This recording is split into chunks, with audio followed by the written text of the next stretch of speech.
Okay, so just quickly I want to go through my assessment. So here, as you can see, I have part 1, part 2 and part 3 of my question. So for the first part, basically I want the students to get a very good understanding of the dihedral angle and the ways in which you can get it, rather than just, structured learning where they learn off a method, either the rebatment or the auxiliary, not actually understanding both principles. So first, I have the rebatment method, and I have to find the angle between surface B and C. So basically, it's just taking an auxiliary, going perpendicular from the true length of the line of intersection back to our where it hits our x1, y1, and then swinging an arc down from where it touches the true length of the line of intersection down to the xy. Bring it back to a point on our line of intersection and bring this line back to either side of our surfaces and join them together, and that gives us the dihedral angle between the two surfaces. Okay, so in part B, then you find that angle and you insert it into the drawing, so that's 55 degrees. Perfect. So second part then is to find the true angle between the skewed lines. So this is using the auxiliary method. So first we have to find a level line. So we can pick a point from, so I picked F here for instance. So we can pick a point from F, draw a level line, and then bring your AC line parallel to D, which gives us a point on our horizontal line. If we bring that point down then, and do the same thing, bring AC parallel to D, we can find that point P there. I actually haven't it wrote in, I might write it in there. So point P, and F to P then is your true length of your line of just your true length. So then you can look along this line to find our auxiliary, and the first auxiliary then shows two parallel lines here. And when we get these two parallel lines, we can look perpendicular at the two lines, which gives us an edge view of them and gives us the dihedral angle between the two surfaces, or between the two lines.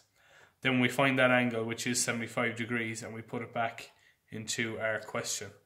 Then for the third part then, up here, it asks us, so for these two parts here, if you cannot find these two parts, you cannot get the third part, which I think is extremely important. So in this drawing here, you're missing two surfaces B and C, and we're asked to basically apply the dihedral angle from these two questions into this question here. So I have wrote a little note here saying that angle 1 here minus angle 2 is equal to, multiplied by 5 is equal to the dihedral angle of this question. So, and then we have to, at the end, then we have to find the true shape of the surface A and surface B.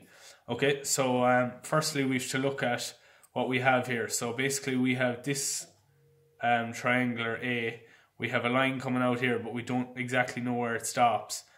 And then we have this, we don't have this line here, we just have this triangle here. So firstly, I just found this line here as the line of intersection.